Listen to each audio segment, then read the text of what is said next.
There is a moment most people recognize without being able to name it. You are standing in the grocery store and you are doing the math. Not because you decided to, not because you sat down and said, "Today I will budget," but because some part of your brain does it automatically now. Is this in the cart or is this back on the shelf? And you have done it so many times that it happens before you are even aware a decision is being made. That is a net worth experience. Not an income experience, not a budget experience, a net worth experience. And the unsettling part is that most people running that math in the grocery store aisle have no clear picture of when it stops. They assume it stops when they earn more. It does not. Income and net worth are not the same thing, and the confusion between the two is costing people years of their lives. Here is what does not get said in most financial conversations. Net worth does not change the texture of your life gradually, the way water slowly fills a glass. It changes at specific levels, thresholds. You cross one and something real shifts, not just in the number, but in how it actually feels to be you on an ordinary Tuesday. How decisions land, how risk registers, what your future looks like when you allow yourself to picture it without flinching. There are 3 of those levels. 3 coordinates on the map where the ground genuinely changes beneath your feet. And knowing exactly where they are, what triggers the shift, and what is waiting on the other side, might be the thing that changes how fast you reach the next one. Before we go into level 1, if you have ever felt like nobody actually explained how money works in plain terms, that is exactly what this channel exists to fix. Every week, one video, real mechanics, no jargon. Hit subscribe now so the next one finds you. Now, let's start at the level where almost everything begins. Level 1, the zero line. $0 to $10,000. The Federal Reserve's most recent survey of consumer finances puts the median American household net worth at just under $193,000. That number sounds like stability until you understand what is hiding underneath it. Because the median gets dragged upward by homeowners sitting on decades of equity and a thin layer of households with outsized wealth. The number that most closely matches what most Americans actually feel in their daily lives is far lower. According to the Federal Reserve, the bottom quarter of American households holds essentially 0 or negative net worth, and roughly 1 in 8 families is technically in the red, meaning when you add up every dollar they owe and subtract it from every asset they hold, the result lands behind 0.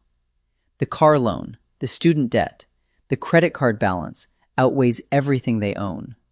And they are not a fringe group. They represent tens of millions of households across this country.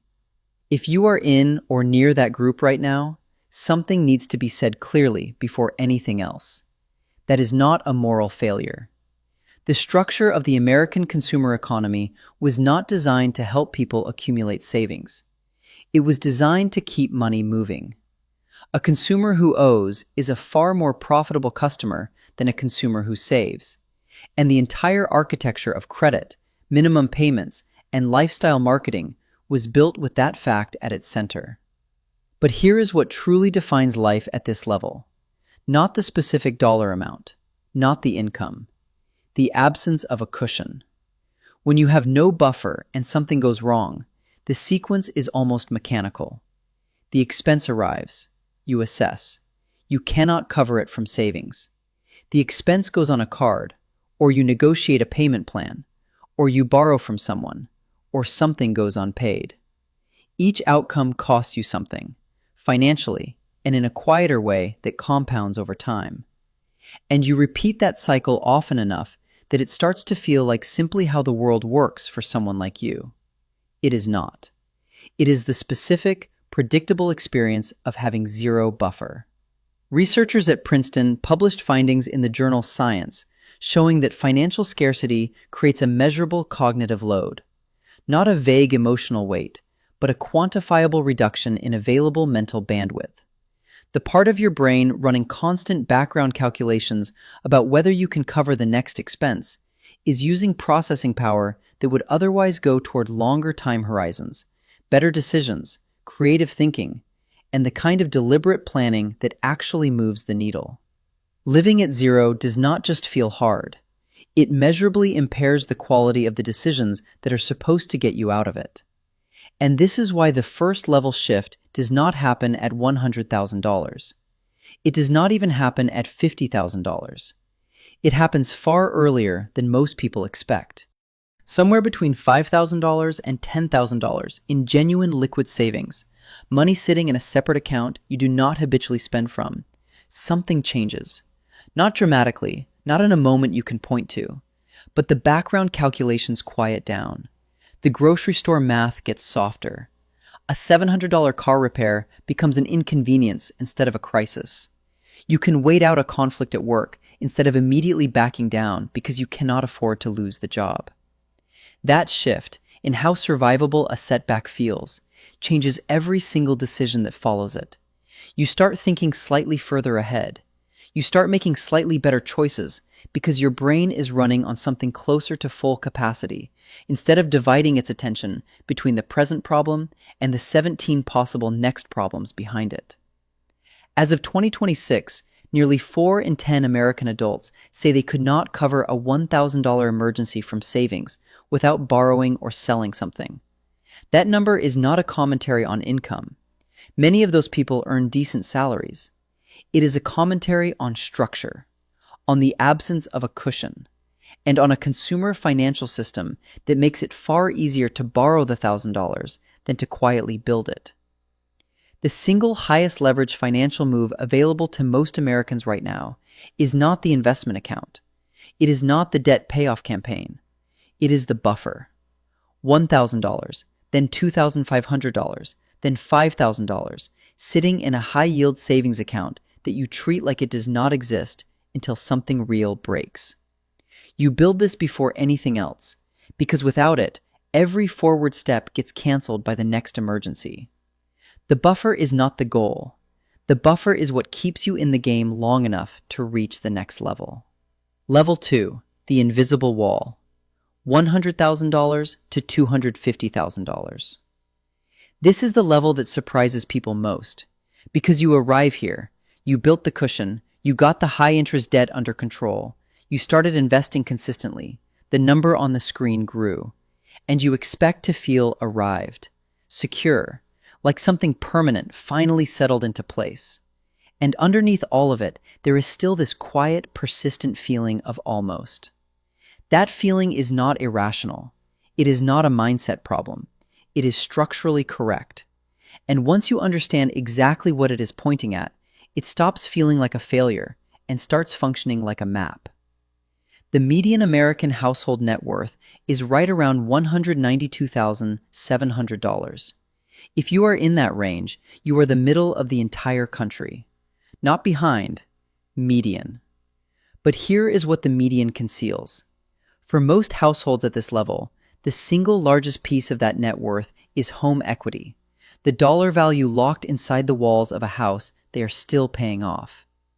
Home equity is real wealth on paper and nearly inaccessible in the moments that matter most. You cannot invest it during a market dip. You cannot use it to survive a 6-month job search. It sits. It appreciates. It shows up beautifully on a net worth calculation and almost nowhere else.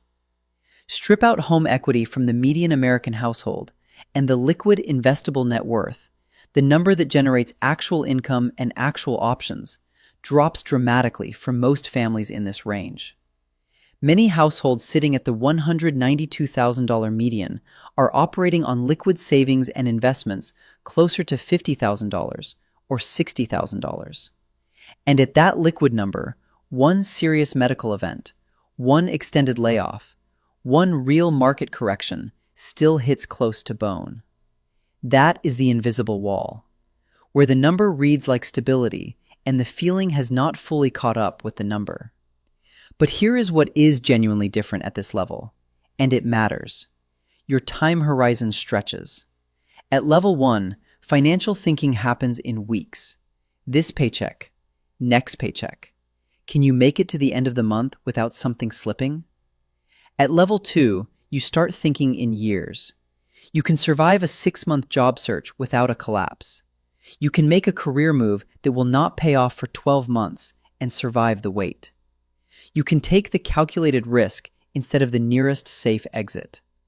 The ability to wait, to choose a longer, better path instead of the closest door, is one of the most underrated financial advantages in existence, and it only appears when the cushion is real. This shift in time horizon is not abstract. It determines which jobs you take, whether you bring up the raise or swallow it for another year because you need the job too much to risk the friction. The person at level 1 takes the offer because rent is due in 10 days. The person at level 2 can say, "Give me a few weeks to consider this." And that pause, that ability to pause, rewrites the negotiation entirely. The second thing that shifts is healthcare behavior. This one almost never comes up in financial content, and it should. In the United States, medical care is a financial decision as much as it is a health decision. People without a financial cushion delay care. They skip the follow-up. They wait to see if the symptom goes away. They calculate whether the copay is worth it this month. This is not a character flaw. It is a rational response to financial fragility, documented at scale across multiple studies. When you have a real cushion at level 2, you go to the doctor when something feels wrong. That one behavioral change, that single shift from avoidance to action, affects your health outcomes in ways that compound across the next 20 years of your life. The third thing that shifts is visible in your investment account for the first time. If you have $150,000 invested at the market's long-run historical average of roughly 10% annually, that account generates approximately $15,000 in a single year without a single additional dollar contributed. More than $1,000 a month from doing nothing except staying in the market. For the first time, money is genuinely working alongside you instead of purely against you. The machine is running. And this is exactly where the level 2 trap opens its door. Because the growth is real and visible on the screen, and you work to build it, the temptation to finally let your lifestyle reflect the number becomes almost overwhelming. The slightly nicer apartment, the lease on the car you actually want, the version of everything that feels like it matches who you are becoming. Each choice feels earned. Each one is a dollar that leaves the machine and stops compounding forever. The people who stall at level 2 for years, and a significant share of working Americans are stalled here right now, are almost universally people who let lifestyle creep absorb the gains at the same rate the gains compound. The net worth number appears to inch upward on paper, while the gap to real freedom holds almost perfectly constant, because every growth in the account is matched by a corresponding growth in monthly obligations. You feel like you are climbing. The ceiling keeps rising at the same pace. The path through level 2 is not earning more. It is treating your investment account as a machine with a lock on it, not a reward for the work you have done, not a score that reflects your status, a machine that is building the thing that eventually sets you free. Every dollar that stays inside it earns rent. Every dollar extracted to upgrade something stops earning rent forever. That is the entire decision, restated for every choice at this level. Level 3, the flip, $500,000 to $1 million plus. Nobody talks about this level honestly, not because it is rare. Plenty of ordinary Americans reach it through decades of consistent habits rather than extraordinary income. But because the people who arrive here are almost always surprised by what actually changes, and surprised in a direction they did not expect. You assumed it would feel like arrival, like the final exhale, the chapter with a low hum of financial anxiety that has been running in the background of every decision for years finally goes quiet and stays quiet. And for a few weeks, it does feel something like that.